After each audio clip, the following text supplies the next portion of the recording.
মাহফিলের ভিতরে যে আসছেন, আপনারা এই মানুষটাকে দেখলেই দেখবেন আখির মুহূর্তের সময় কত বড় একজন মানুষ, কত বড় একজন ওলি।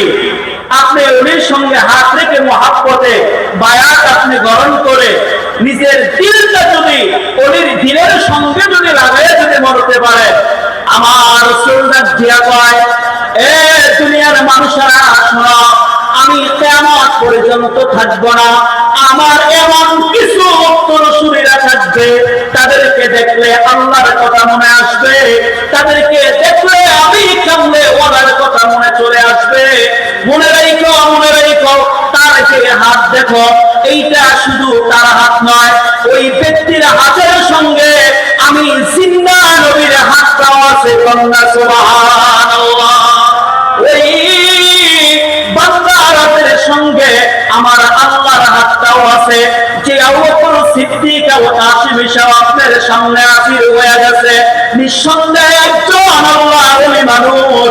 এই মানুষের হাতের ভিতরে যদি আপনার হাতটা যদি লাগাইয়া দেয়, আমার রাসূল দিয়া বলেন, দুনিয়ার মানুষেরা শোনো, আমি একদিন এক সাহাবী বর্ণনা করেন, ওই সাহাবীর সঙ্গে হাত মিলাইলাম। ওই সাহাবী আমার দিয়া কয়, রাসূল কয়, হাতের আঙ্গুলের ভিতরে আঙ্গুলিটা ঢোকায়া দাও।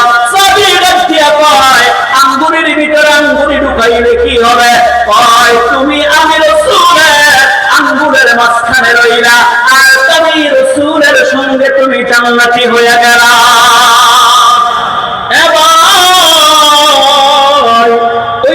আঙ্গুলের ভিতরে আঙ্গুল ঢুকানোর হাদিস উনি বর্ণনা করলেন অন্য সাহাবীদেরকে, অন্য সাহাবী বর্ণনা করলেন তাদেরকে।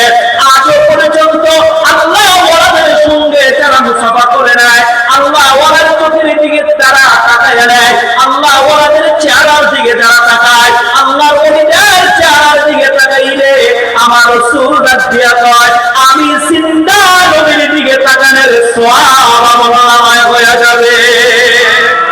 সাহাবী আমার বলতে কই, ইয়া রাসূলুল্লাহ, আপনি তো কিয়ামত পর্যন্ত থাকবেন না, আমরা সেই ফায়েজ পাচ্ছি, আমরা সেই উপকারিতা পাচ্ছি, আপনার উম্মত গুলো এত উপকার কেমনে করে পাবে? আল্লাহ রাসূল জানাইয়া দিলেন, আখিরি জামানার ভিতরে এমন কিছু আল্লাহর ওলি আমার থাকবে, এমন কিছু নবী ওরা আমার থাকবে, এদের চেহারার দিকে তাকাইবে, এদের চেহারা যেন মনে না করে আমি জিন্দা নবী, তার চেহারার আড়ালে আমি রয়েছি। কন্যা সুবহানাল্লাহ। তারা যেন তার হাতটা মনে না করে আমি জিন্দা নবী, তার হাতের ভিতরে রয়েছি, তারা যেন তার চোখগুলো মনে না করে আমি জিন্দা নবী, তার চোখের ভিতরে রয়েছি। এই জন্য আপনারা শেষ পর্যন্ত থাকলে রে ভাই, একদম শেষ পর্যন্ত আপনি থেকে আল্লাহ ওলির হাতে হাত রেখে কি করবেন? বায়াত গ্রহণ করবেন, নিজের জীবনের বহু ত্রুটিগুলো স্মরণ করে, ও আল্লাহর ওলি, আমি আপনার হাতে হাত রেখে বায়াত গ্রহণ করলাম, আমার সমস্ত জীবনের গুনাহ থেকে আমি বায়াত গ্রহণ করলাম। কিয়ামতের ময়দানে আপনাকে যখন কবুল করে নেবে, কিয়ামতের ময়দানে তিনটা মানুষের তিনটা জিনিসের নিশানাগুলো উঠবে। নবী রাসূলরা পতাকা সাজাইয়া তাদেরকে ডাকবে, আমার উম্মতেরা আসো। 2 নম্বরে আল্লাহর ওলিরা পতাকাগুলো সাজাইয়া ডাকবে, আমার অনুসারীরা আসো। সেদিন যদি বানিয়া পাড়ার বিশ্বাস আবু বকর সিদ্দিক ও কাসেমের পতাকা যদি ধারণা যদি থাকে,